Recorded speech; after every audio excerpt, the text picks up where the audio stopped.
The mission is simple. Get to the next day. It's not hard. It's not difficult. It's very simple. Just simply get to the next day. As the new year comes in, I know that things are going to be a little bit challenging. Things are going to be a little bit hard. Things are going to be a bit confusing. I know that there are going to be moments where you ask yourself, what is really going on? But let me be the first to tell you that whatever is going on is not bigger than you. It's not bigger than your life. It's not bigger than having those people who care about you most be able to see your smile and hear your voice. So if you're one of those people who are dealing with something that you know is making you feel a little bit different, pick up the phone, 3 simple numbers, 988 or 911, whatever one comes in handy best for you to get the help that you need can save your life. So all I'm asking you to do is to make a decision that you can live with and get help. Now let's talk football.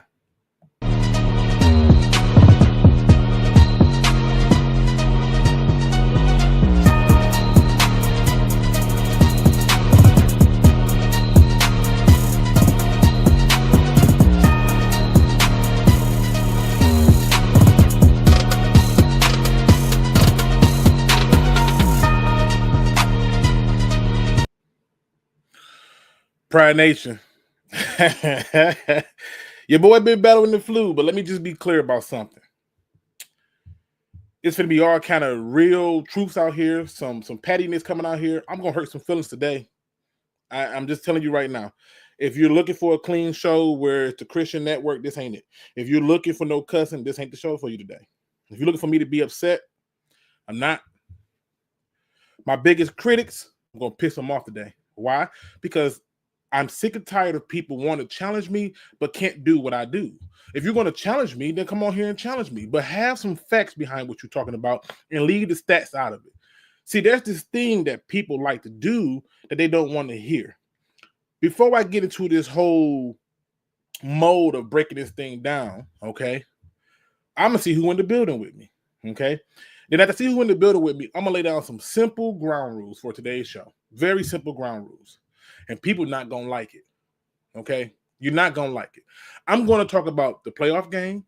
I'm going to talk about Aaron Glenn, Ben Johnson. I'm going to talk about it all, okay?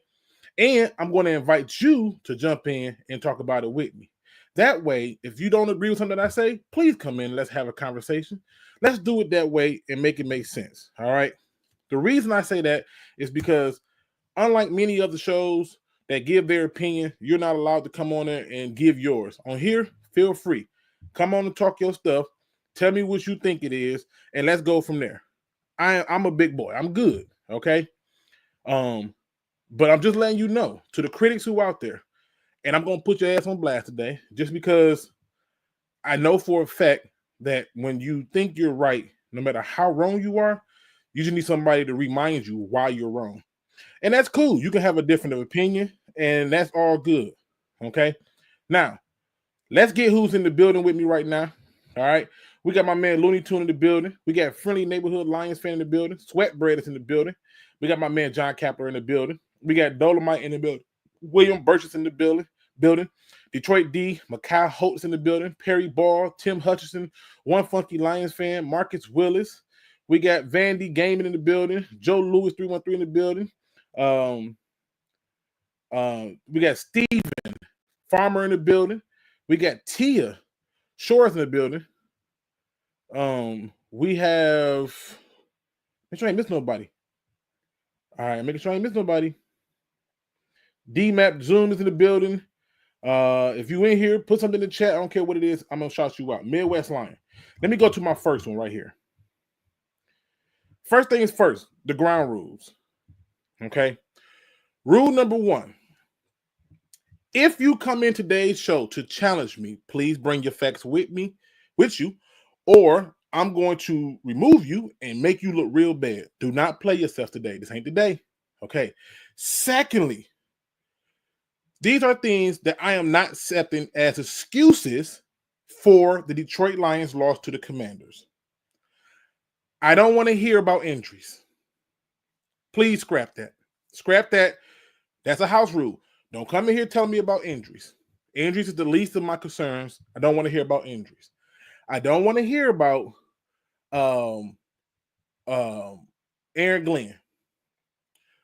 I don't want to hear about the defense.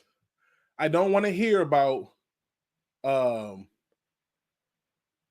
the process of coaches interviewing for jobs. I'm finna shoot all that down with some common sense. Okay, let me get to my first critic. Okay, he says, I'm gonna predict it all for you right now. We didn't run the ball enough. Ben Johnson got too cute. Defense wasn't to bang up to do anything and won't get any significant amount of blame. I love this guy. I love him because he forces me to be able to stay on top of my toes. Okay. But let me first dismantle this good brother here. First things first. Did anybody, show of hands, did anybody happen to see the game yesterday with the Buffalo Bills and the Baltimore Ravens? Anybody? Anybody watch that game yesterday? If you watch that game in there, give me any type of emoji. I don't care what it is. Give me an emoji. All right. So just tell me, based on that, did anybody else see the game between the Ravens and the Bills? Okay. I don't care what it is. I just want to know you saw it. Okay, perfect. All right. In that game, the Ravens lost. And you know what's a funny stat? When the Ravens ran the ball 20 times with Derrick Henry or more, they won the game. You know how many times they ran the ball with Derrick Henry yesterday? It wasn't 20 times. You want to know who didn't look bad yesterday? Their defense. Why am I bringing up the Ravens game? This is a Lions channel. Because they lost the exact same way the Lions did. Turnovers from the freaking offense. That's what cost you the game. Your offense is what lost you the game. Please, anybody with a show of hands, please show up and put any emoji in the chat if you had on your bingo card that our offense would generate 5 turnovers. Please, anybody. Please, somebody tell me who had on their bingo card that the offense would generate 5 turnovers. Now, here's the scary part about it. Because you got people like this brother who want to talk about not running the ball. You want to hear something funny? Let me give y'all some fun facts because I love people who like to talk. You know the teams that usually win in the playoffs run the ball? That's a fun fact. But this is what happened when you got these pro football focus nerds who think that they know something because somebody else did some numbers that don't apply to shit pertaining to football. And the game of football is very simple. Going into that game, everybody knew that the defense had injuries. Everyone. There was not a single Lions fan, Commander fan, or any NFL analyst or fan in the world who didn't know that the Lions had injuries. This is nothing new. This is not like some type of new information. But guess what they did? The defense did enough for you, the offense, to get ahead of your opponent. See, this is why people like this upsets me. Because they like to make these stupid comments and not be called out on it. And then they go and make dummy accounts to try to get people to agree with them. But I'm hip to all of it. So let's talk about it. Before a person comes in here and want to blame the defense, before the season started, if I were to ask you, what was the weakest part of this Detroit Lions team? Offense, defense, or special teams? How many of you would have said offense? How many of you would have said that? If you would have said offense was the weakest point of this team before the season started, I can assure you that if you were one of the people who said that, all I need you to do is put a hat in the chat.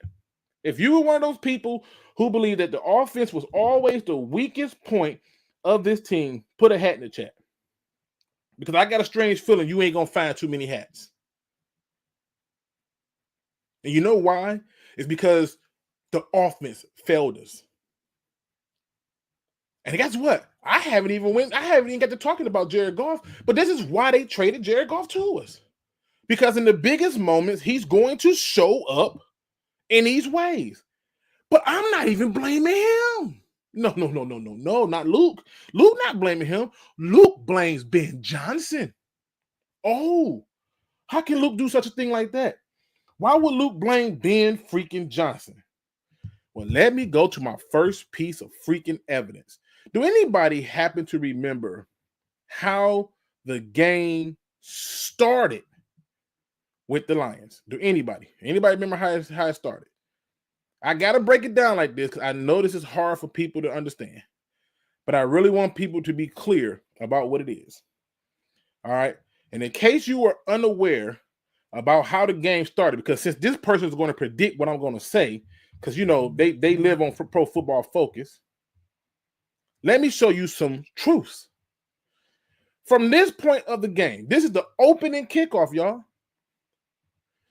Opening kickoff. Boom. Look at this. Brilliant. Opening kickoff. Out of bounds. Oh, my God. Well, Luke, why is this significant? Well, you get to start on the short field. But guess what else happened that nobody is talking about? Okay? Guess what else happened?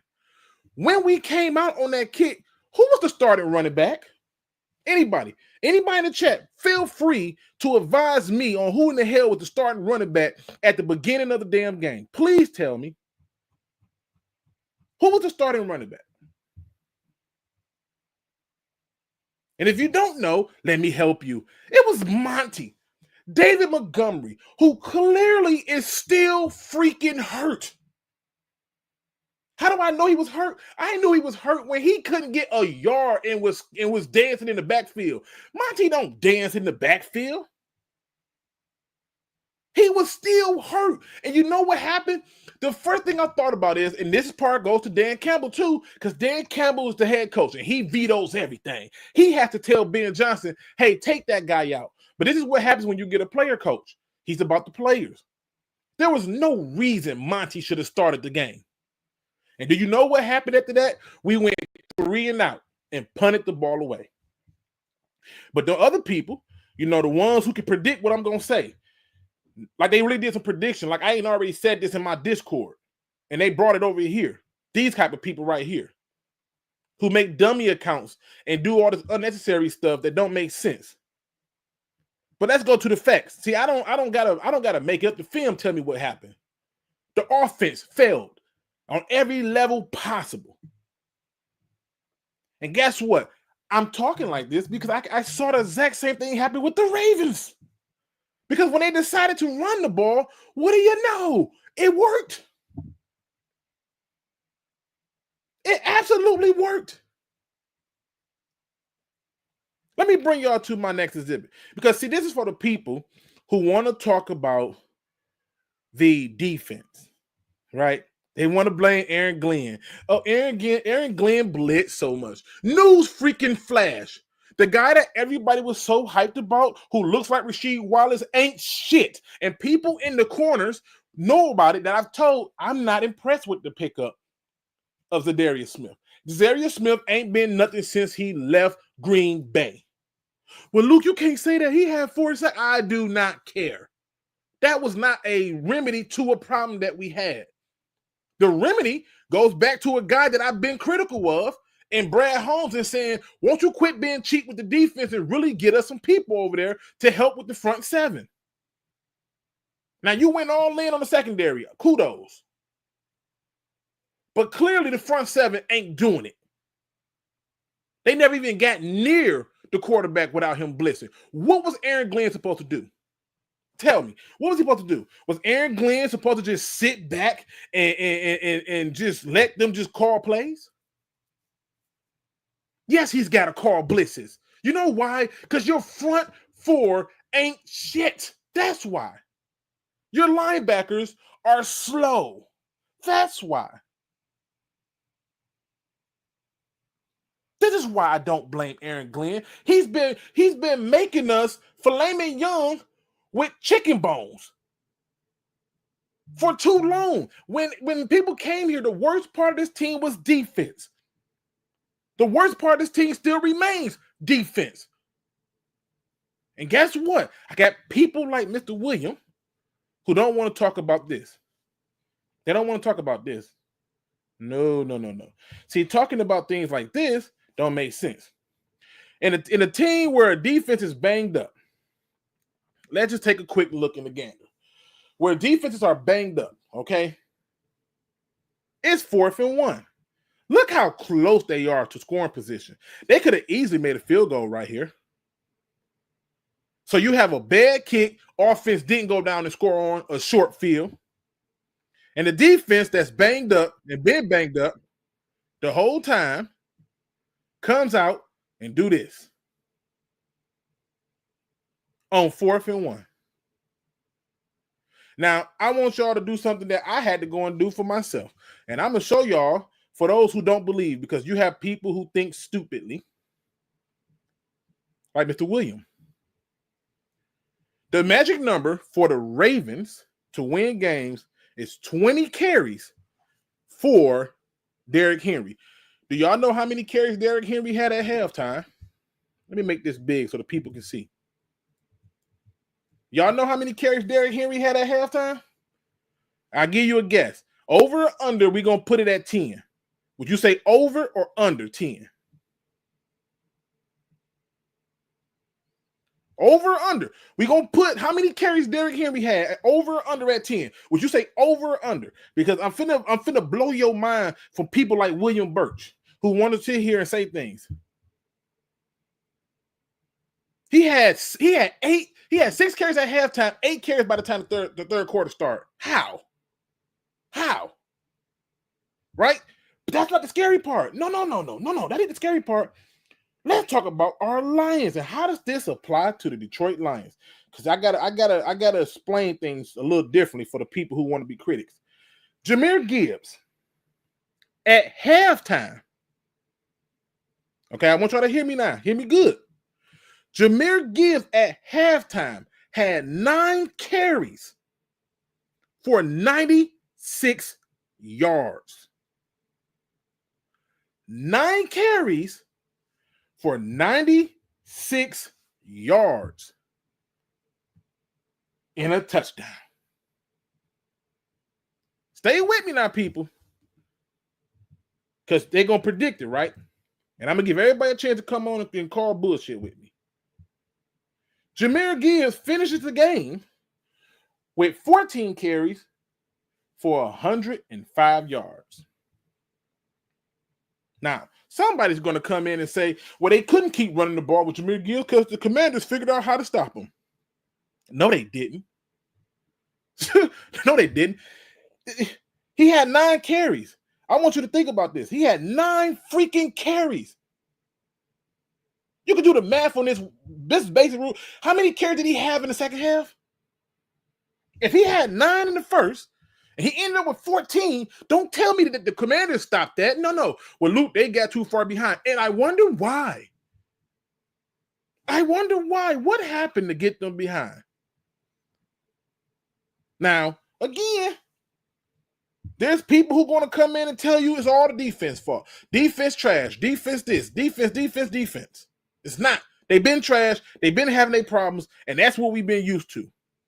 That's like you going out and getting the girl that you know is ugly and get mad when your friends laugh at you. You knew she was ugly, but you love her. She cooked good food and everything else is delicious. You knew that. So I can't get mad at what we already knew. But I can damn sure get mad at the fact that you got a guy who they could not stop for shit at all. And he was not given the ball. We kept force-feeding the ball to David Montgomery, who was clearly hurt. I knew he was really hurt when he couldn't get the 1 yard on the goal line. I'm like, bro, what's going on? But let's go back to the facts now. Because, again, we got to blame the defense and Aaron Glenn. It's Aaron Glenn's fault, right? That's whose fault it is. That's who we should be mad at, right? Aaron Glenn. So after the Lions get the stop, right? Because this is the thing. People think I just talk. After the Lions get the stop, turnover on downs, what do you know? They start Jahmyr Gibbs. And what do you know? Touchdown. Well, I'll be damned. Now watch this. People forget that the defense came out and held the Commanders to 3. 3 points. Okay? 3 points. Let me see if I can get this video to time up right so we can get to that point. Let me see if we can get there. They go to touchdown. All right. Let me get a little bit further. Right here. They had no, first of all, let me go back to this play. Let me just go back to this play. At this point, this was the sign for Dan Campbell to tell Ben Johnson, I don't care what's going on. For the remainder of this game, you run his ass until the blood out of him is dry. I don't even know how he got this. How did he get this? How, Sway? I don't know how he did that. There is no way he should have got those yards. Now, this is the play that I want everybody to focus on. Because remember, the defense held them to 3. And your offense is where? In the red zone. Which means if they score here, the score is 14-3. And guess who's chasing who? It is now the time of the Commanders to chase us. And instead of us scoring here, y'all explain to me why in the hell Ben Johnson, and I don't blame Dan Campbell for this because he allows his coordinators to coach. But what in their mind made them think going out to a 5 wide on 3rd and freaking 1 was a great idea? If Monty was healthy, right? Because that's what they saying. He's healthy. Then you should have no problem running this damn ball. Right? Because he's healthy. You started him. Clearly you started him, even though in the game against the Vikings, Jahmyr Gibbs showed you he has no problem carrying the load. And this is the same problem that I had when we had DeAndre Swift. This even split carry bullshit that we was doing with Jamal Williams and DeAndre Swift. And it's funny because there was a guy who said the same thing before where he brought up the fact that, look, man, we got to get the ball to the playmakers. The other dudes get sprinkled in for relief. But we can't have – if Jahmyr Gibbs got the carries that Saquon Barkley got, I believe he'd have had a 2,000-yard rushing season. But he had to split it between David Montgomery. Okay, cool. You don't do it this game when David Montgomery's clearly hurt. Now, let's go back to Ben Johnson right here. It's 3rd and 1. Okay? And what happens? Now, everybody's going to point to this thing right here. They're going to point to this thing of Amon-Ra St. Brown tripping. And they're going to say, that's what threw Jared Goff off.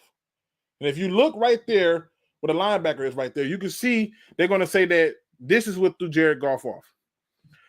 But I'm saying you have a veteran quarterback who should know this by now, that the smartest play that you can make right now is to take the sack.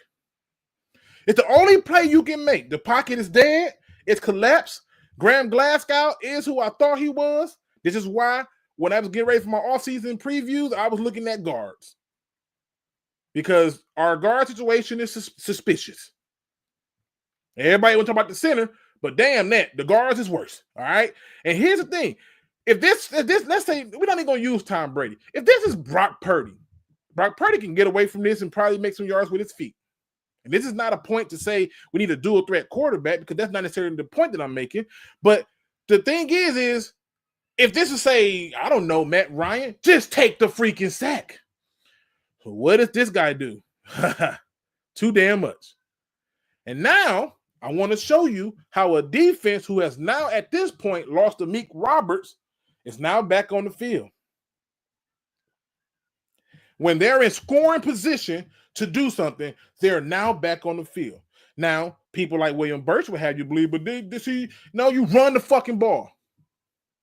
You run the ball. Okay? So let's go back to the play-by-play as I break this down. So we know that the defense got 2 crucial stops that gave us a chance to go up 14-3. And instead, after a fumble, they come down and score, making it 10-7. Now, watch this. They come out, and it's a pass. And I'm going to be the first to tell you, I think J-Mo pulled up on that deep pass. He should have kept running. He would have caught it in stride and would have been a touchdown or a big play. No matter, right? What they do on 2nd and 10? Pass. 3rd and 3, pass. 1st and 10. All right, let's get back to it. Jahmyr Gibbs is back in. Boom. 12-yard run. Jahmyr Gibbs is back in. Boom. No gain. Jahmyr Gibbs is back in. They're changing how they're playing because Jahmyr Gibbs is in. But when he's in, what's the result of this drive? Touchdown. And now the Lions are up 14-10. And let's go on this play right here. I know everybody's going to remember this play, so let me get right on to it. Let me go ahead and find it. Where they now make it 17-14. Let me get to that play. All right. Which, by the way, let me go back to this. This is the most amazing catch I've seen in a long time. This got to be one of the top Lions catches of all time, including like whatever. Like, I don't even know how in the hell he caught this. I thought the ball was gone. Laporta was like, no, that's for me. That's me. All right. Now, let's get down to the play that got everybody upset. All right. This is the play that got everybody upset with Aaron Glenn. All right. Where are we at? Where are we at now? Come on. Let me get there.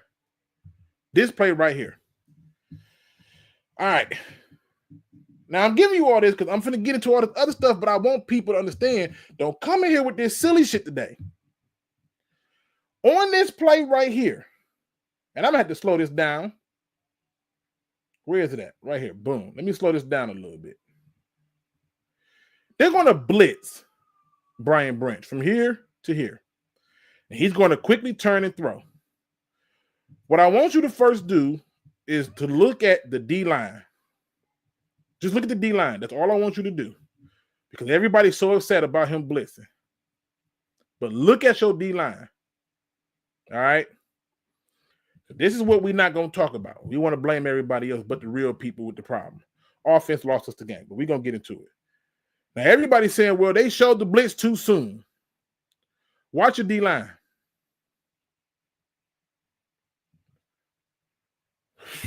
Now, D-line ain't getting no pushback from where the hell they was. They let these two come in because they wanted to sell it off to this side. But watch this shit right here. This is the part I want you to understand. If he has to make this tackle, you've already sealed the gap. And Kirby has to keep coming downhill. Or he needs to be shuffling over lateral so he can get in position. But instead, only one guy tried to reach out and touch somebody. And by the time he tried to reach out and touch somebody, it was too late. And this is where you realize, damn, Kirby needs some more speed in his life. But look what he does, which causes him to stand up because he thinks he's finna cut back in. No, go trust your feet. Trust your feet. Now, at this point, Kirby needs to be a smart player and just simply say, push him out of bounds. Dive at his feet and push him out of bounds. Who tackles this goddamn high? Who? Who does this? Why? Now, granted, do I blame the defense for this? No, because we knew this part was weak. Now, why does that matter? For my last point, before I get into the rest of letting people come in and tell me how much I'm crazy, they go and score. They get it 17-14. What do? We throw a pick six. Not just an interception, a pick six. But in case you forget about the pick six, let me just show you, okay, where we were when we threw this pick six. Because nobody wants to talk about the offense. It's not Ben Johnson's fault. Everybody gonna blame Ben Johnson now, given the news we know. But let's look at this. Let's look at this. What did you want them to do when you know that's the weakest part of your team? It's 1st and 10. You get a I think it was a delay a game or something like that, or false start. That's what it was. All right, so if you get a penalty. All right, now watch this, y'all. You can't make this stuff up. Second down, right? Let's look at our man Jared Goff. I mean, let me speed this back up to normal speed because I just want to put this out there before I get into it because they're making me upset. You tell me how this on the defense. You tell me how a defense who's already freaking hurt, how are they supposed to do any damn thing? All it needs is one more stop. You can't blame the offense. They scored 31 points. Bullshit. Don't tell me about what the offense did. They didn't do what they were supposed to do. They didn't do anything close to what they were supposed to do.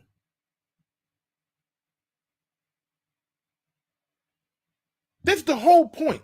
So when people like William want to come in and say he's going to predict it all, come in and talk to me so you can answer the questions on this other stuff. Don't tell me about this. The same thing that happened to the Lions happened to the damn Ravens. Turnovers from the offense led to a loss. And when somebody started talking about the tight end had a chance to tie it up, it doesn't mean that they weren't going to go down and kick a field goal to win the game. The point I'm trying to make is those turnovers from the offense put the defense behind the 8 ball. And our defense is the worst because it's already basically made of like scraps.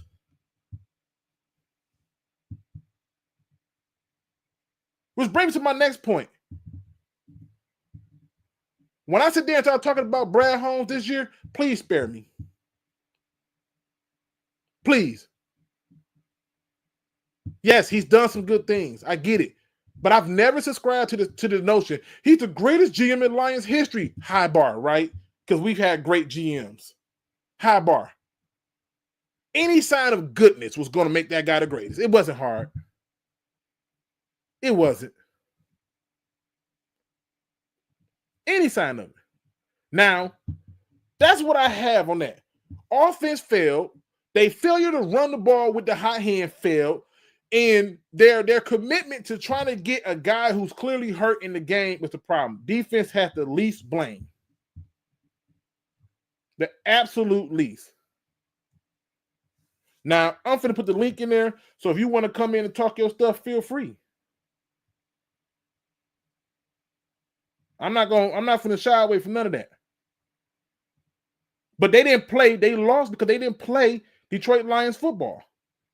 Detroit Lions football is running the ball down your throat and letting you come up and we kill you with the pass. That's what it is. We didn't play Detroit Lions football. Oh, and let me get into this real quick. I see you in the back, Detroit D. Hold on. I want to talk about this. The Ben Johnson going to the Chicago Bears. Let me put this as a house rule. I don't want to hear traitor. I don't want to hear he was an inside man. I don't want to hear he purposely lost the game because he knew he was going to the Bears. I don't want to hear none of that. That's a bunch of baloney and it's cap. And we as a fan base with high expectations have to be better than that. Nothing changes for us. How can he be a traitor when he could have clearly had a head coaching job last year and he came back to try to get us a Super Bowl this year? So for that, I'm not going to call him a traitor. But two, I was one of the few people who was critical of Ben Johnson's play calling. And I got multiple videos of me talking about it. 3, any Lions fan who upset about this, I give you this as a peace offering. Okay? Why would you be concerned about a guy who offense was ran for 4 seasons, basically, on your favorite team, and he's going to run that same offense for the Bears? If you can't stop the motherfucker who offense you've been running for 3 to 4 years, shame on you. Shame on you. You should know him like the back of your hand. You know how some of y'all ain't rode a bike in years, but when you pick it up, it seems so natural? You know what I'm talking about? You know how some of y'all, when y'all first got down with the get down, you didn't know where everything was, but even right now, you can find it in the dark. This is a good thing. I'm not concerned myself with Ben Johnson going to the Bears, and I know what his offense looks like from the inside out. He just, if anything, he did me a favor by making it to where not only do I know what Green Bay's going to do, not only do I know what the Vikings are going to do, I now know what the Bears are going to do. What you need to be concerned with is how he's going to deploy a mobile quarterback. And guess what? That starts with your favorite GM who won't get us any damn body that can get to the quarterback on their own. And before you start handing me the Aiden Hutchinson talk and how he was on his way to being this or on his way to being that before the injuries and all this other stuff, newsflash. The reason I was calling him Greek yogurt was because he needs help. Him by himself is not enough. The biggest loss that we had was Aleem McNeil. Because him by himself was disruptive. Now go get some more help. But I'm not about to sit here and trip on a on a coach who came back when he could have had a job and he moving on up. So he went to the Bears. So what? David Montgomery was a Bear. You would set to him with open arms. Is he a traitor? Amik Robinson was a Raider. Is he a traitor? Kevin Ziegler was a Bengal. Is he a traitor? We can go down the list. Carlton Davis was a Buck. So we're going to be better fans than that. You know his scheme, beat him. Now, here go the other part. I just need Aaron Glenn to get his head coaching job. Why? Because I really pray to God that we can get Robert Saleh as a defensive coordinator. Please give me Robert Saleh. I don't even care if I get him for just one season. One season as a defensive coordinator. That's all I want. Offensive coordinator don't matter. Give me Robert Saleh. Zandler was a Raven. My bad.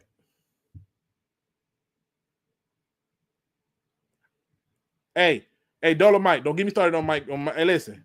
I'm gonna leave it. Listen, just know he on my radar. Now, let me bring in Detroit D. Detroit D. I just need Aaron Glenn. What up, Luke? After I don't have my rant, okay, because it's certain people, man.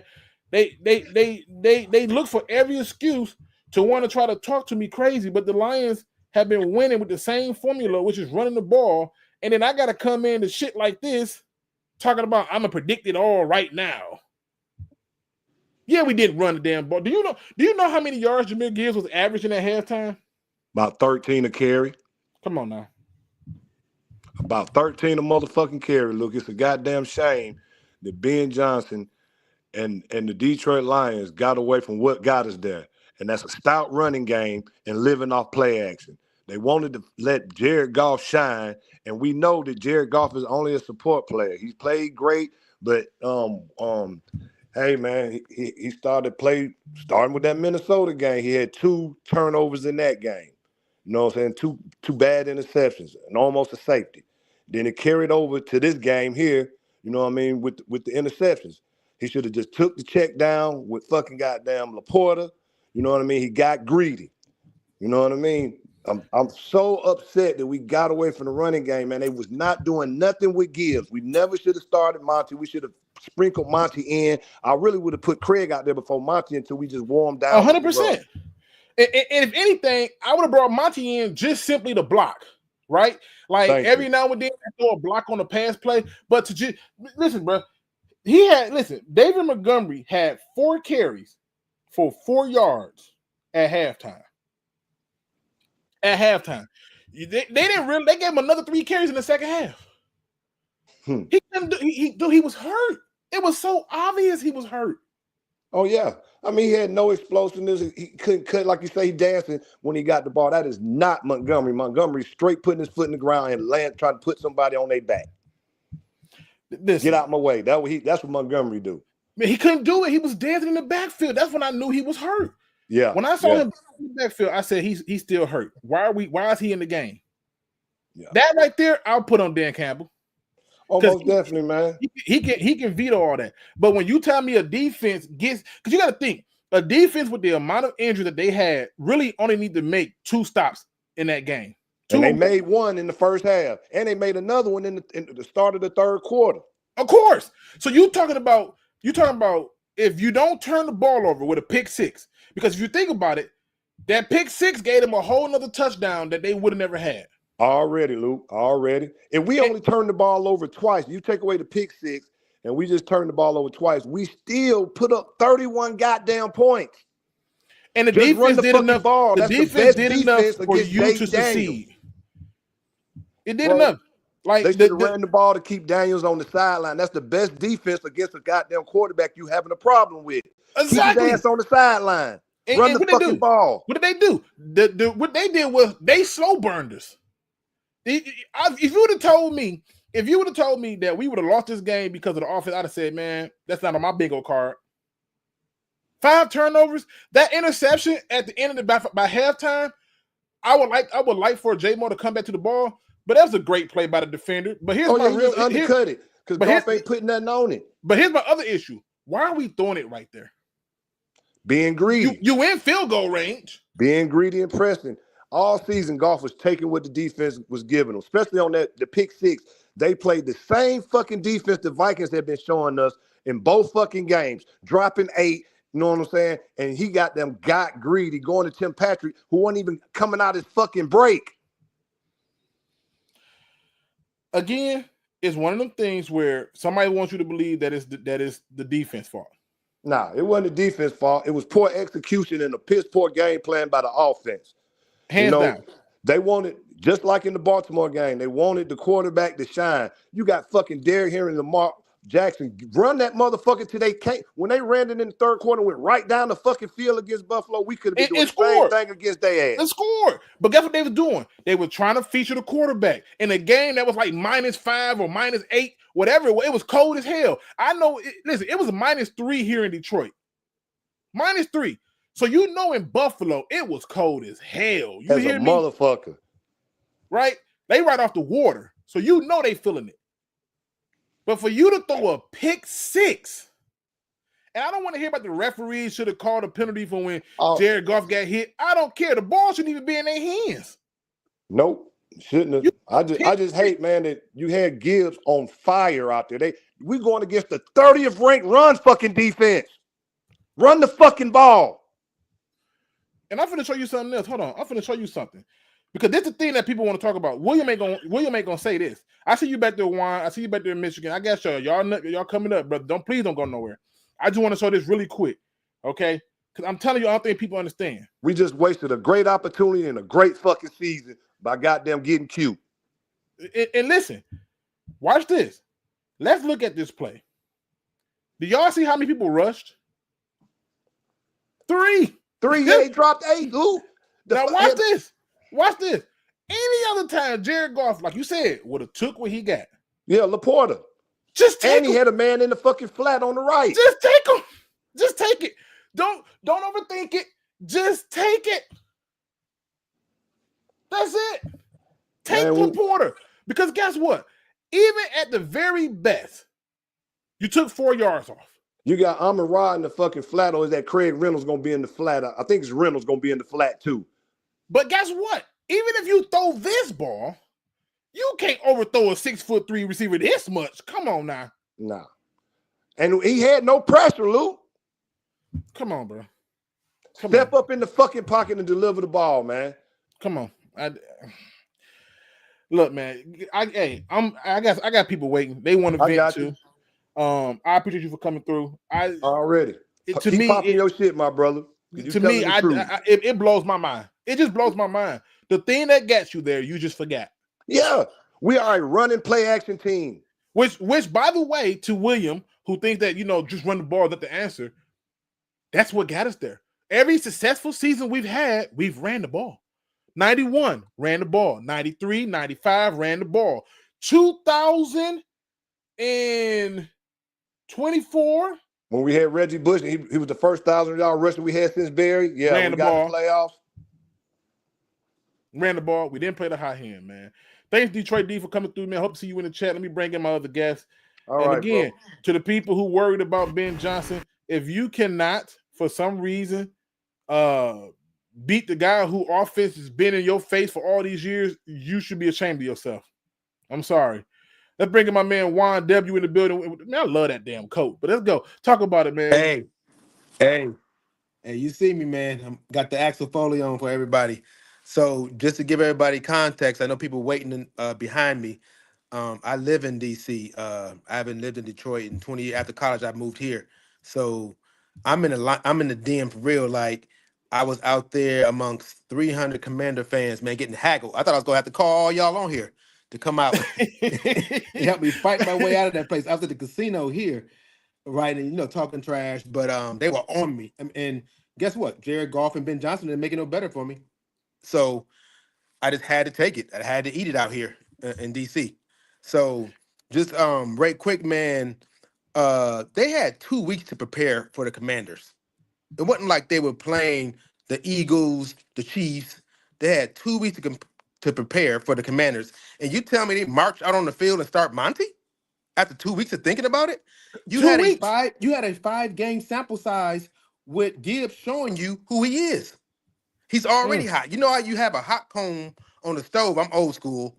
And you got to heat that thing up and then go through your sister's hair, your aunt's hair. Mm-hmm. Gibbs coming the game, the hot comb is already hot and it's going through the hair. And I'm just like, bro, what are y'all missing? Y'all had 2 weeks to think about this. And then y'all gonna put him out. He ain't played in 4 or 5 games, Monty. So I'm not sure what they were trying to prove with that. Then you were right on that JMO pass, that bomb. He did pull up. Or would have hit him, he would have had a better chance of catching that ball. Yeah, he pulled up. He thought he was trying to adjust to the ball. He got to work on his tracking ability. He gonna have to hit up Calvin Johnson. He need that Randy Moss tracking ability. Randy Moss knew how to track that ball. He needs to watch Randy Moss film study. Or call Randy Moss. I know Randy Moss going through a health issue right now, but make a phone call to somebody. Yeah, Chad maybe Johnson, maybe he'll lift Moss spirits or something. But yeah, you're right. He needs to work on his tracking. So I don't know if y'all noticed this or anybody on this call noticed this, but both turnovers, the fumble and the pick six, came from an empty set. Did you realize that? You know what? Not until you just said something. They both came from an empty set. Why are you doing empty sets and you don't have no threat? At least threaten like you're gonna run.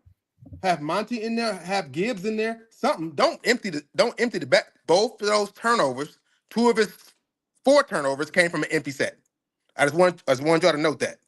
Like, I'm not sure what they're trying to prove with this empty set thing. So the other point I wanted to make is from a psychological perspective. If you notice with Goff's turnovers compound. Remember that Houston game? And this game, it's like something psychologically happens with him. Once he gets a turnover, it's either 0 turnovers he has for the perfect game, or it's 4 or 5. Yep. It's like either one or the other. There's nothing in the middle.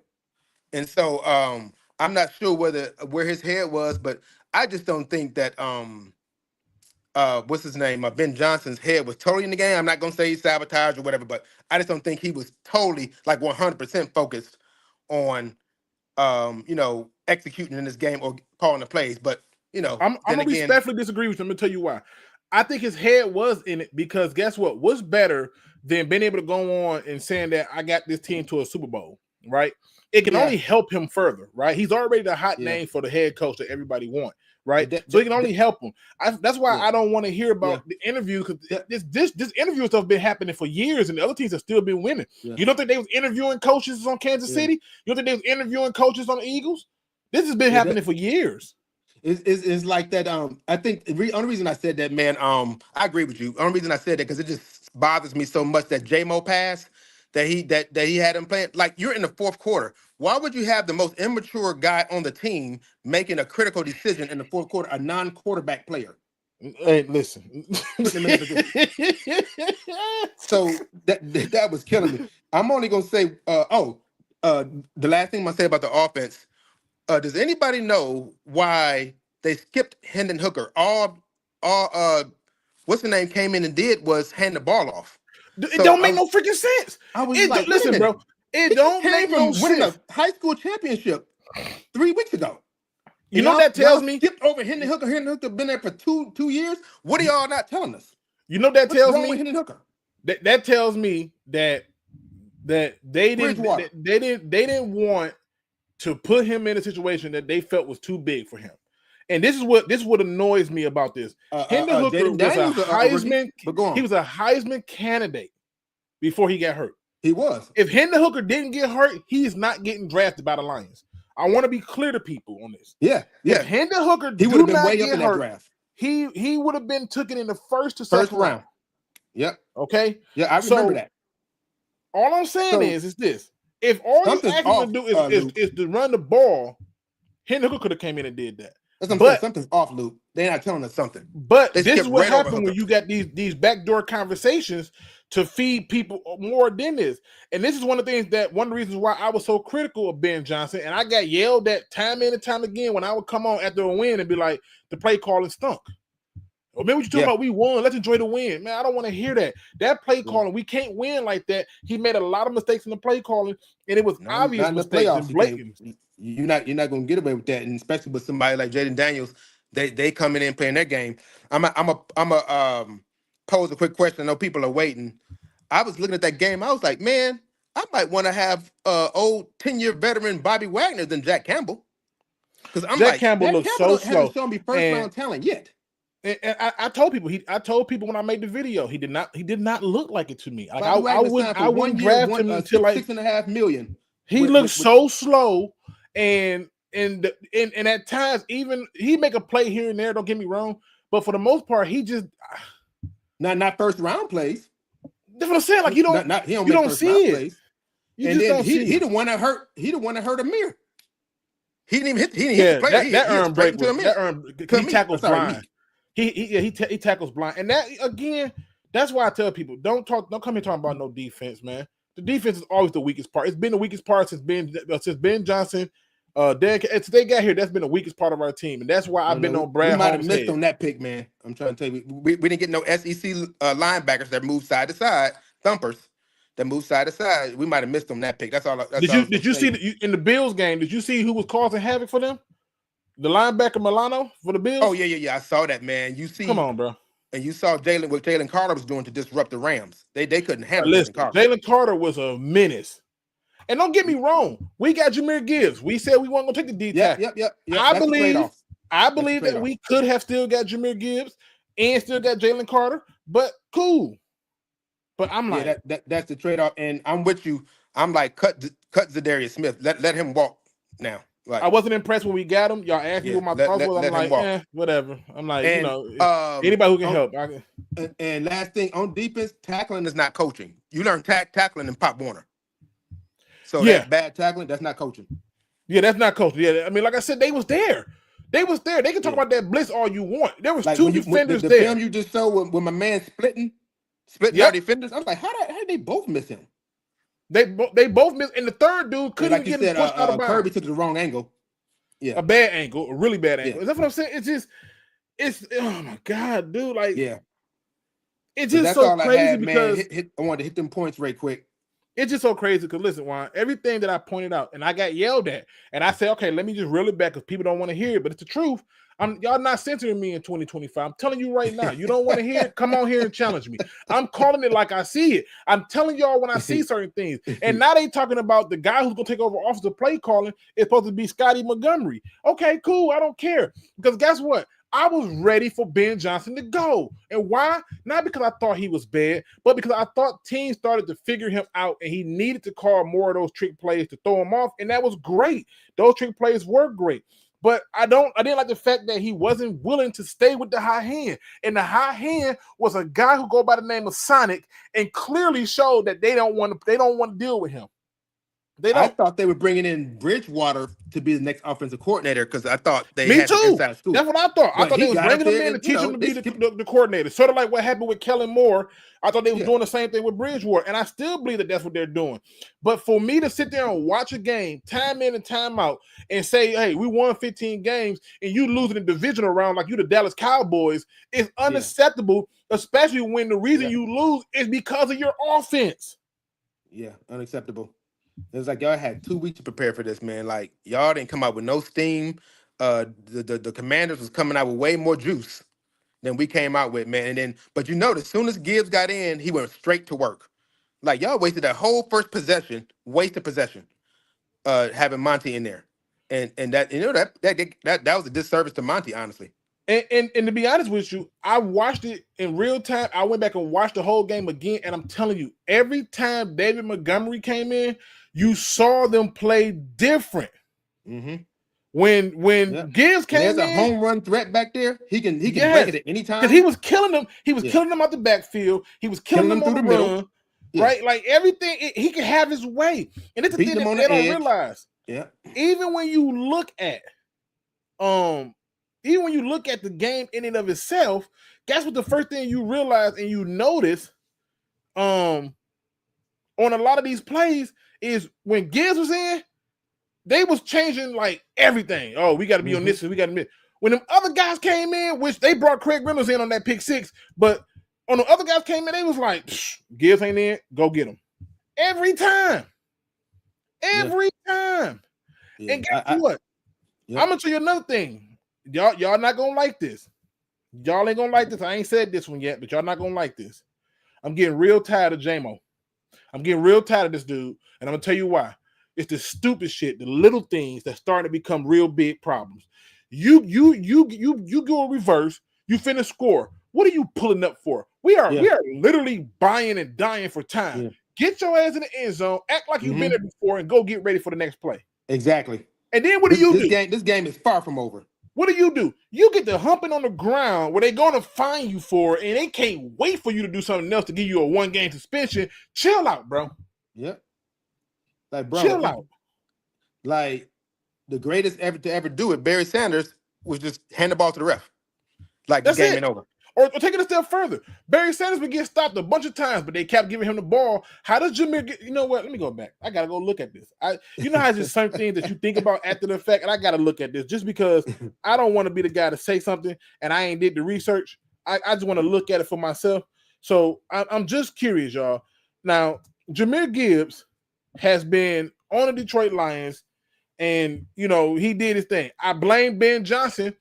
When Jahmyr Gibbs, fumbled, I'm like, okay, he should have never been in that position in the first place, but I get it, right? And I blame Ben Johnson for that. I've always did that. The reason people can't understand that was a goofy handoff against the 49ers. That's what you're talking about. But what I'm saying is a lot of people don't understand why I did not or why I don't blame Aaron Glenn. Aaron Glenn was given literally chicken bones, right? He was given dandelions. He was given flies, and he was given a half bottle of vodka that had piss in it. And they told him to make Thanksgiving dinner. They wanted turkey, dressing, mac and cheese, greens, cornbread, fried chicken. And he's sitting there looking like, with these ingredients. And ironically enough, he still made a meal that I was okay with for Thanksgiving. That's why I didn't give him a lot of heat.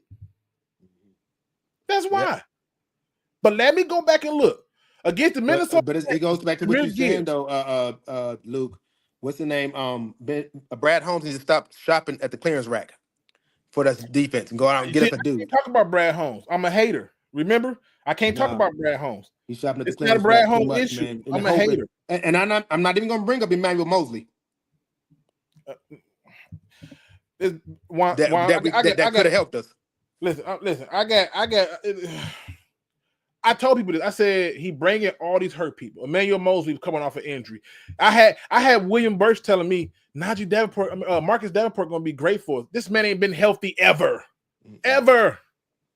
Terrible pickup. No. He ain't never been healthy. We keep adding hurt players. He don't heal fast either. So I'm just saying though, we keep adding hurt players and then wondering why we one of the most injured teams. Mm-hmm. They all hurt. Yeah. You trade up for Manu, a guard who when all the injuries we had on the offensive line, he couldn't even come in and play. Broderick Martin. Yeah, bro, Broderick Martin. Oh my goodness. Come on, man. Come on. Could have used you. I'm just saying, second year project. We could have took Austin Bryant, bro. We could have took Austin Bryant that went to the Bears and at least had a pass rush. Like again, I got people waiting, bro. I don't want to hold them. I appreciate you, man. The line behind me. All right, I'll be on. 100%. I'm gonna bring in my guy, the Michigan man, my man, Mr. Mills, my man, aka. You know what's funny? I remember every time you would come here, you would say, "Man, we got to get Malik Willis. We got to get Malik Willis." But that's the thing, though. Remember, I was also on Ada Hutchinson train because I'm a Michigan fan. I mean, you right about that. You was definitely on the Ada Hutchinson train. You know what I'm saying? I still think he need help, but hey, until he gets something to go with his Greek yogurt stuff, it's gonna be a rough time. That's all I'm saying. And talk to the people. And before I say something about football, I just want to say something. I don't know him, but shout out to the dude who was just on before me, Jawan, because I was born and raised and still living in Washington, D.C. Hey, talk your talk, So, man. so I'm right here in the commanders, I guess you would say headquarters. And my brother, my grandfathers, aunties, cousins, everybody, nephews, all Commanders fans. So I gotta sit right there and hear them. Oh, yeah, we just beat Jaden Daniels, the greatest rookie quarterback. He the greatest thing since sliced bread. This, and this. They about to go to the Super Bowl now. Like, You would have man, listen, bro. I'm finna tell you why. I'm finna tell you why this is even more infuriating. And shout out to this person. He said the Commanders were killing that Blade Icewood dance, about to get this money. As they should. They had on buffs and everything. So shout yeah, out to them. I ain't mad at. Listen, bro. When you win, you talk your stuff. Matter of fact, that link in the chat, because you won, you come in and talk your trash to me. You won. That's yeah, what happened. If I don't want you to win, I hit you in the face and I stop it. We didn't do that. Because we yeah, went away from Detroit Lions football to something else. yeah. Because So I don't I don't see. know what to tell them. Because I don't see why, like you said, why did they stop giving Sonic the ball? He was getting 10 yards. He was getting 10 yards before he was getting touched. The 10 dude yards was every. in rare form, bro. Every cut was precise. And the few times that they stopped him, he would come back and hit him out the backfield and kill him. And I like don't get people, it. saying, Ben Johnson got too cute. He got too cute. Cause for one, when have we ever seen JMO or even heard of JMO attempting a pass? Please, like somebody, please edit that. When have we ever seen or heard of him attempting a pass? But you know what? It's not even a matter of him attempting to pass. It's what Juan pointed out. Why are you putting somebody who's immature, who that moment is going to be too big for? He's going to try to force it because he's a playmaker, so he wants to make the play, and he threw an ill-advised pass. He didn't have to do that. What he should have did was kept running and trust his legs, but he didn't, and so we got to deal with it. Now, let me just be clear because I want y'all to be understanding this. Now, let me bring this up because I know people are going to be like, well, wait a minute, you can't say that, Luke. That's not true, blah, blah, blah. You know, witchy dicks, right? Let me just bring it up really quick.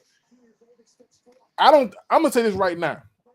I don't think Washington is beating the Eagles at all. Nope. Okay. And I'm gonna show you exactly why I say that. All right. I want y'all to put y'all eyes right here. The Eagles have 3 capable running backs. Okay. 3. Mm-hmm. 3 capable running backs the Eagles have. All right. Mm-hmm. Saquon Barkley. Forget the Jalen Hurts runs. We've taken those out because some of those was designed and some of those was just him getting away from like pressure. All right. Yep. I take those 7 out. They still ran the ball 27 times between running backs. The only running back to touch the ball was Kenneth Gainwell, and he got it 1 time. Mm-hmm. 26 carries for 205 yards and 2 touchdowns. I guarantee you the Eagles won't do what we did. They're not going to do what the Ravens did. They're going to run Saquon Barkley. To show you how crazy this is, they fanned Saquon Barkley even though they had opportunity to get the ball more to Jalen Hurts. Jalen Hurts only threw the ball 20 times. Mm-hmm. They kept feeding the beast. If the Lions, let's flip it back over to the Lions, if the Lions had done just that, which is give this man the ball, who knows where he would have been? And Luke, I didn't mean to cut you off, but I ain't look at the stats for the running back stats, but I thought, and I can't believe we're seeing this right now. I thought Jahmyr Gibbs at least had 19 to 20 carries. Not even close. now, if you count his 6 catches, he was targeted 11 times on 11 passes, but he got 6 catches. And I want you to understand, he still got 70 yards on that. He just was not getting the ball enough. Yeah. Like, look at this. I want you to understand something. The man had 9 carries for 96 yards at halftime. Halftime. Okay? Now, another thing, I forgot, I can't forget this. How in the hell on 4th and 2 when the defense trying to get a stop, you got 12 men on the field? Yeah. And I wanna ask you something. I don't know if anybody has tested this because I came late because I was watching Woodward Sports and then I went to see who else was on. I was like, oh snap, Luke on, so I came over here. But what's to call it? How did we was not able to stop that running play they did so much times with Brian Robinson, that up the gut. That I forgot was the actual name of the play, but that up the gut they did with Brian Robinson. But it's because I'm gonna tell you the truth. Let me tell you what it was. All right. All right. You're not gonna like this answer. It's because we were more concerned with the big plays down the field from the quarterback moving than we were of them running, and that's why they were willing to let them have some rushing yards in an effort for them to have different times. But not a single blitz was getting home, but you needed to do something to try to get their attention. Yep, I agree. You know what I'm saying? So, and again, at halftime, Brian Robinson, you know how many carries he had at halftime? Nah, how much? 5 for 35 yards. Dang. Ain't nothing. You see how many he finished with though, right? Yep. Come on, man. Come on, man. Yeah, this. I don't know. I mean, I'm not gonna really. I mean, I'm gonna blame Aaron Glenn because I feel like I heard what she said just a minute ago, Luke. But I feel like Aaron Glenn's head was not in that game. Oh, you do? Because okay, watch this. Let me ask you a question. Before the season started, I had to give you an option between offense, defense, and special teams. What is the weakest part of the Detroit Lions? Defense. Okay, stay right there in that space. Before this game came up against the Washington Commanders, what would be the weakest part of the Detroit Lions? Offense, defense, and special teams. Defense. What team in the NFL is in the top 3 most injured teams? Us. We are in the top 3. With us having those teams in the NFL, and I see you in the back, Bandit. You coming up next. With us having those people in the back in the top 3. Let me ask you the next question. Prior to that, if I were to say, hey, I'll be willing to bet you $1 million that we're going to have 5 turnovers on offense, and one of them going to be a pick 6. Would you have to took that deal? Would I have took that deal if you told me that we going to have 5 turnovers? 5 turnovers, one of them being a pick 6. And if we don't get 5 turnovers and one of them in a pick 6, you win $1 million. Would you took that deal? Yes, I would have took. Then don't talk to me about Aaron Glenn. Because everything points to what we already know. We know that was not the strongest part of our team. And yet they did enough for us to get up and go ahead of the Commanders. And what we did was we served it back to them. When we got a stop on 4th and 1, they went down and scored a touchdown. But it's even worse because when we started the game, you started with freaking David Montgomery. You go 3 and out and punt the ball with a short field. You come back, get a stop from the defense, score a touchdown. Get another stop from the defense, leaving them to 3 points, and you come out and you fumble the ball. So don't tell me it's an Aaron Glenn didn't have his head in the game. Aaron Glenn did what he could do with what he had. But I mean, when you look at it, normally in most games, even with the injuries, Luke, this man come out with a stellar second half. Okay, take you back a couple weeks, Luke. Let's hop on the time machine and go back a couple months. We going to Houston. What happened? Jay goes through how many interceptions that game? 5. Yep. And the defense was looking shaky that whole first half. Yep. And what Aaron Glenn did, they went in the locker room, he came up with his halftime adjustments, and they shut him down that second half. Let me ask you a question. Who's a better runner at quarterback? CJ Stroud or Daniels? Daniels. And CJ Stroud don't run as much as he's supposed to. And that's why it worked with him. The same way where Sam Darnold can run, but he can't run like that. So that's why it worked. It's a different game. If you want to compare those 2 games, let's look at what happened too in those games. We didn't run the ball enough in that game neither. Mm-hmm. And that's why we had so many turnovers. And some of those I put on the receiver, but that's not the point. The point I'm trying to make is at the end of the day, you can talk about Aaron Glenn all you want, but the facts don't change. You knew what it was with them. And they did enough to get it done. Now, let me address Anthony Woods. He says defense wins championships. If the defense would have made 2 to 3 stops, we would have won. The offense wasn't the problem. They still put up points. Defense couldn't stop a fucking cold. Okay, Anthony Woods, the link is in the description. Feel free to jump in, but in case you can't, let me just break it down to you. Did you happen to watch the Ravens game? Because if you did, you would know that the defense did their job in that game too. The offense had 3 turnovers, 2 fumbles and an interception. Yeah. Right? And when you want to talk about what the defense didn't do, the defense only needed to get 2 or 3 stops, and they actually got those 2 or 3 stops. And what happened?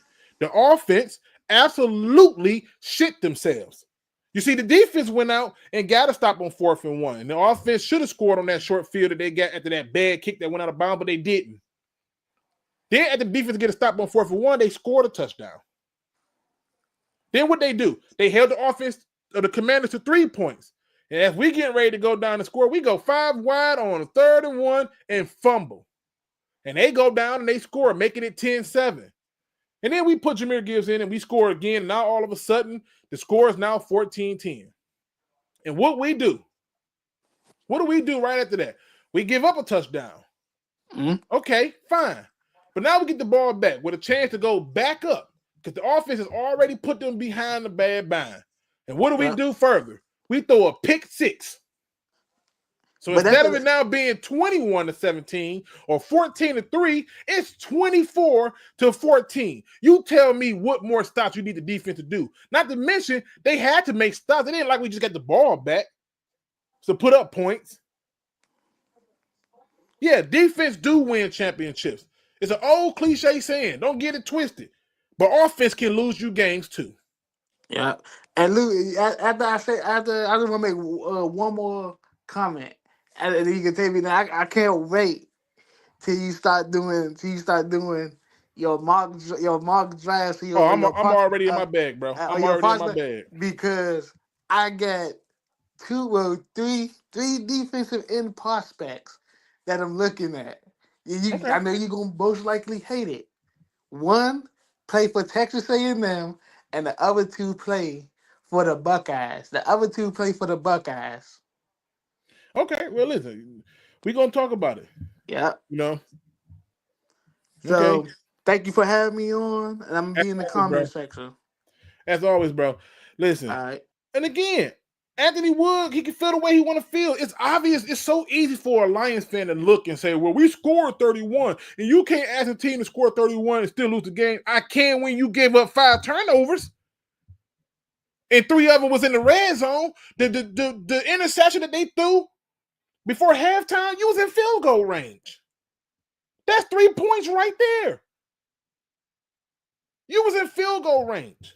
If you don't believe me, I'll show you, Anthony Woods. I don't want, you know what I'm saying? I'll show you. I can't make this stuff up. You had a chance to do something different. The time came and you wet the bed. But guess what? Even with the game at 31-21, you get down into where we ended up being at when he threw this damn interception. We was at the Washington's 29 on 1st and 10. And he threw that interception before half with 35 seconds on the clock.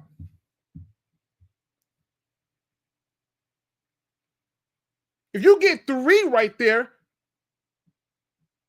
guess what? It's 1 possession. It's a touchdown you down. And they come out and get the ball after the half. And what happened? Coming out from the half, what did your defense do for their 3rd stop? Force a punt. Force a punt. And instead of you not having an extra 3 points on the board, you come out after that stop and get a touchdown, making it 28-31 instead of 31-31. We never had the lead since the first touchdown. We were the chasers. They came back out and went down the field on 15 plays and scored a touchdown, making it back up 10. Right? And what do? We come out and throw an interception. Don't tell me about the defense when the problem is bigger than that.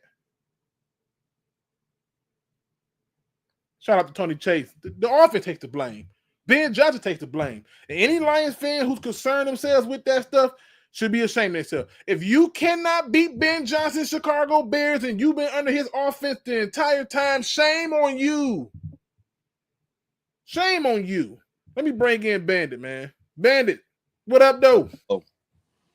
Talk to me, man.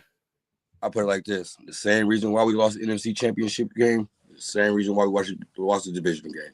They stopped running the ball. And if y'all don't believe me, go check the stats from that game and check the stats from this game. Period. Bro, not only did this not happen in our game, I'll be honest with you. I picked the Bills to beat the Ravens. Why? Because it was -8 degrees. It was cold as hell. And I have been in the game that was cold like that, and I'm not going to lie to you. It made a coward of me. I was just trying to get out of there. It was cold as hell. It was cold. Like, for real, it was cold. But where the reality of it came in at was, if you would have told me that they wasn't going to even attempt to run the ball with Derrick Henry, I'm like, what's the point? And when you start doing it, now you have success. What do you know? We got away from Detroit Lions football, bro. We did this all season. Got too cute. All season we did this, bro. Got too cute. And it's so frustrating because not everybody wants to be mad at Ben Johnson. I'm not mad at Ben Johnson. He gave us everything he could. He could have had a job last year. He shut that stuff down and came back because he had unfinished business. I respect him for that. It ain't the fact that Ben Johnson took the job. It's just where he took the job. That's I don't even care where he took the job because guess what? He did us a favor. You know this offense like the back of your hand. How much more do you think he can change? And there is no proof that Ben Johnson gonna coach people up. Where did they get this from? The only reason they went out and they got Ben Johnson was because he was a really good play caller. But if I go through the long list of coordinators who have went on to be head coaches, not all of them panned out because there's a difference between being a leader of man and being a coordinator. But Dan Campbell wasn't no coordinator. Nope. He was a position coach. But he led, man, there's a video of him chewing out the tight end for not doing something right when he's on the Dolphins. What was it? Gekko, yeah, whatever his name is. And then he goes out and do it right, and he kept on praising him. That's what I asked you to do. That's how you do it. There's nothing to say that Ben Johnson is going to do great as a head coach for them. Never seen him on the sideline hyping nobody up like AG. You never saw him over there. He was dialed into the game. So he's going to have more work to do. So good for him. But if you can't beat somebody who offense you ran for 4 seasons, you got a problem. You should be ashamed. Yeah, you should be ashamed. Everybody talking bad about AG, man. It wasn't the defensive part, man. We lost too many players, man. That finally caught up with us, man. It was the injury wasn't even a problem. Yep. You know why the injuries wasn't a problem? Because the defense did enough for you to get up and stay up. You just couldn't get up. You had a chance to go up 14-3. Let me just tell you, if you go up 14-3 and they score a touchdown, right, it's now 14-10. Now you go up 21-10, they going to score a touchdown, it's 17-21. You get a field goal, it's 24-17. They score a touchdown, it's 24-24, right? But now you score a touchdown, guess who's the chaser? They are. And the pressure of them losing time and clock, the crowd noise and everything would ruin it for them. But instead, they got up, especially when they went up 24-14. They had already had blood in the water. Like, listen, I hate to use these analogies, but I feel like we all can relate. And to my ladies and my man in the chat who listening, to the ladies, you know when you got a dude underneath your finger. And to the dudes, you know when you got that girl underneath your finger, right? You know when you like, oh, it's finna go down, right? So when that happened, all you had to do is say, you know what? I just got to not mess it up. The Lions had it, right, to not mess up. But when the Commanders got it, it was like, bro, this is a cakewalk now. The pressure on them. And that changed everything. That's all I wanted to say, Luke, man. Everybody blaming AG, man. Quit blaming AG, man. It wasn't the defense fault. He did what he had. He did his best what he was working with, you feel me? And with that said, man, go Buckeyes, man. I'm getting ready to watch my Buckeyes play, man. Hey, okay, man, go ahead, bro. Go ahead. All right, Luke, I just had to. And again, no, listen, I ain't look because I know that game coming on. People want to see it, so I ain't gonna be on too much longer. But I just had to dispel a lot of this stuff, man. I had to. I was battling the flu, and y'all should have saw. I'm gonna tell y'all, just in case y'all don't know, if you ever get the flu or you not really feeling well, drink Pedialyte. Listen to me. It will that zinc in there will flush whatever that other stuff up out of you. I'm only up and moving because of that damn Pedialyte. That thing is a bad thing right there. I just want y'all to know. But I appreciate you for coming through, Bandit. No doubt, always.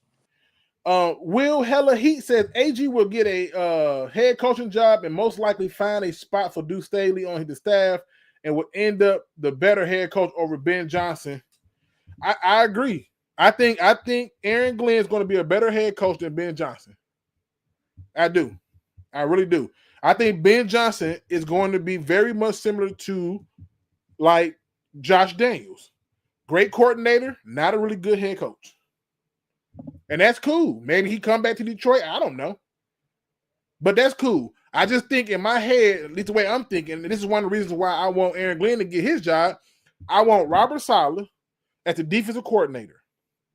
As the offensive coordinator, I don't care if they promote Scotty Montgomery because I got to believe him being a running back coach and all this other running back stuff, he going to want to run the ball. But whoever come in need to be able to run the ball. But I think Ben Johnson is going to be the better head coach. That's just me. I don't care that he went to the Bears. I'm happy for him. Good for you. You made it easier for the Lions. That should be 2 more wins we get. We should be still winning the division next year, especially if we do what we should have did a long time ago and go all out on the front 7. Now you got Lee McNeil signed up. Great. You got 1 more year with DJ Reader. Okay, cool. You got 1 more year with Zadarius Smith, who, if you keep him, he should be a rotational dude. And he's not going to like that, but he got to go if he don't want to like that. Davenport should not get re-signed. Mosley should not get re-signed. Y'all not going to like this one either. Carlton Davis should not get re-signed. What did you draft Rakestraw for? What did you draft him for? Now, if you're telling me Carlton Davis is going to take the world's greatest cap-friendly deal, cool. But he should not get re-signed. You're going to start letting these young boys play. And they'll get better when you improve the front 7. I need the most disruptive, dysfunctional, most unorthodox defensive edge rusher out there.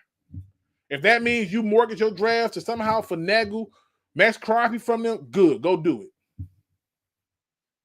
Because we're literally a linebacker and another pass rusher away. That's what we are. And that's okay.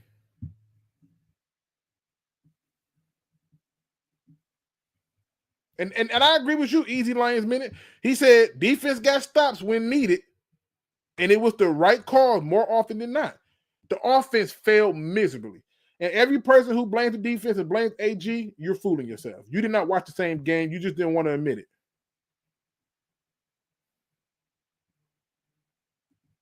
Yeah, and I don't want to hear about the Jared Goff chance. I saw a video today, right? Let me play this video. Just because it had nothing to pertain to us, but I felt it when I saw the video. Let me find the video because I really want y'all to hear this. This really had me thinking like, dang. Now I'm gonna give you the precursor to it. This is a video about a fan who called in about Lamar Jackson.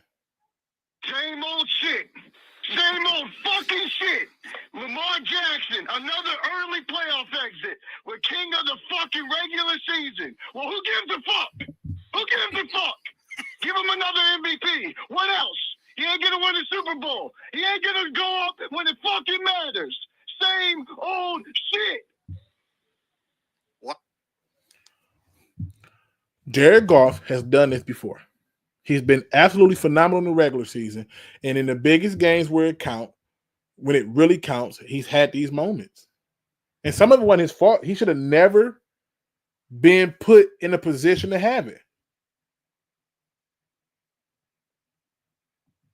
Shout out to Anthony Woods. He said, hey, bro, I like the channel. First time here. bro, we'll be watching more, but agree to disagree for now. Ben Johnson, a hoe anyway.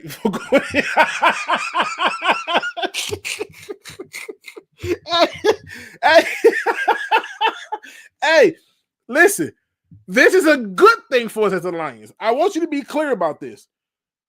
If we do not know this man's tendencies and how he calls a game, I swear there's something wrong with us. This is a good thing, people. This reminds me of when the Eagles traded Donovan McNabb to Washington, and everybody went, "Are y'all crazy?" The Eagles was like, "Nope, we know what he is. We know everything he's going to do and how he's going to do it." That's all it is. This is a good thing.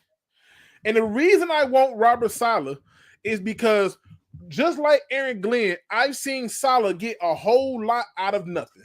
But the more important part of it is Robert Saleh does the same thing that Dan Campbell does to the team, which is bring a mentality. And Robert Saleh will have that defense still on par like Aaron Glenn had. Aaron Glenn had people that he picked up from the bakery while he was getting a box of donuts for the team meeting, believing that they can fly.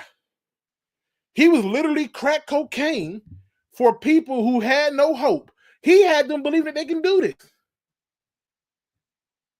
And that's the reality of it. I want that type of voice. I want the people in the room who demands a lot of it. When you go through and you look at, the reason I don't have a problem with Scotty Montgomery right now is because I've seen him on the sideline chew out the running backs for making mistakes. Why did you cut here and I told you to go straight? I've seen him correct it. I've never seen Ben Johnson go over there and correct anybody. Never. I've never seen it. Just putting it out there. And that's cool. That is absolutely cool with me. But the reason I wanted to come on today, even though I'm feeling much better as this flu wear off of me, I wanted to point it out. Ben Johnson going to the Bears is not a threat to the Detroit Lions. Because guess what? We know what Ben Johnson play calling is as an offensive coordinator. And he got to still put together a staff. Okay? Now, Dan Campbell even had a few shortcomings when it came to putting his staff together, but he put people around that were winners. Ben Johnson got to do the same thing. Okay? 2, we're going to have a new coordinator. So everything that they saw from us, guess who did that? Ben did it. You can't scout some that you did. We don't do that no more. We don't do that no more. We got new people. New offense, new style. Secondly, and I know this is something that people ain't going to like, there needs to be competition at the quarterback position. Or please trade Hendon Hooker to a team that need a quarterback and get something for him. Don't let him just sit here and waste. And if you get something for him and he suck on the other team, at least you got something for him. But if you're not going to play him, move him along. Don't do him like this.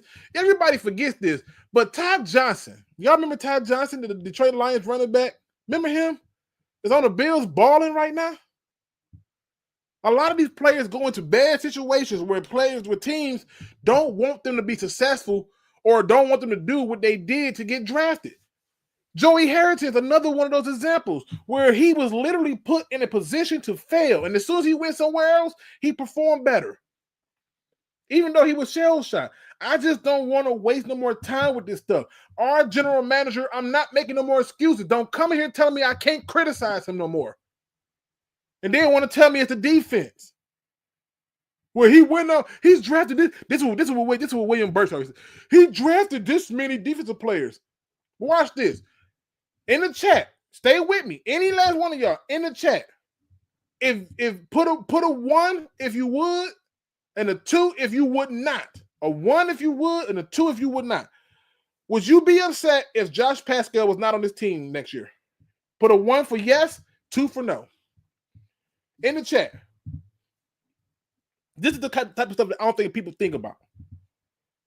I don't think people look at this and think to themselves. Would you be upset if Pascal went on this team next year? Would you be upset, put a 1 for yes or a 2 for no, if Levi Onwuzurike ain't on this team next year?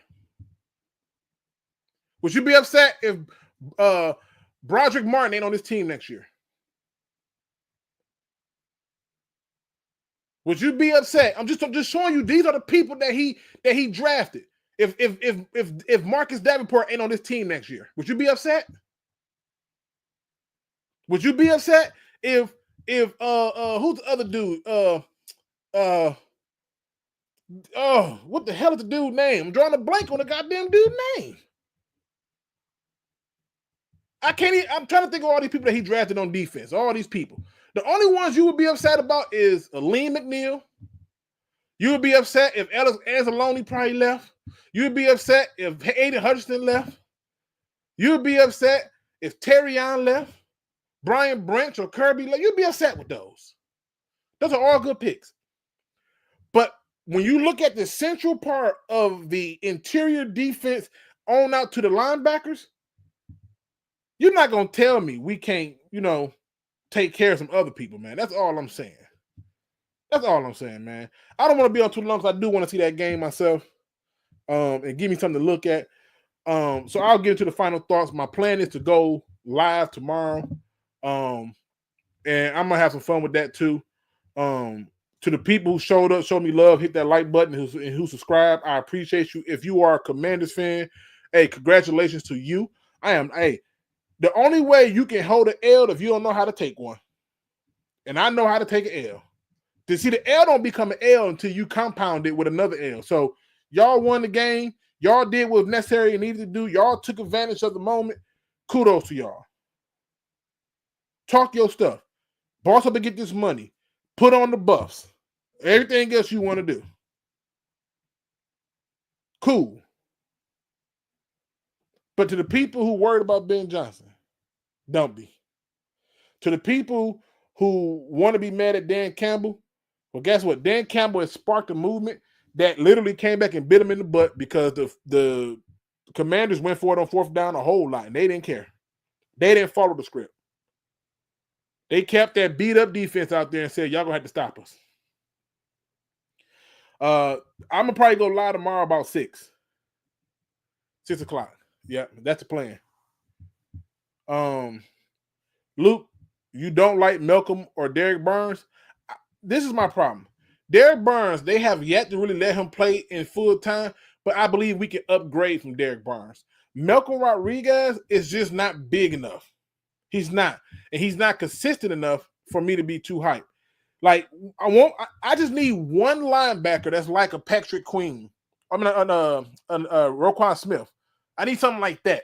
Somebody that do it. Now, where Anzalone has done is he's been very solid because they finally kicked him out to his true position, which is the will linebacker. And they rotate him around. So I'm cool with that.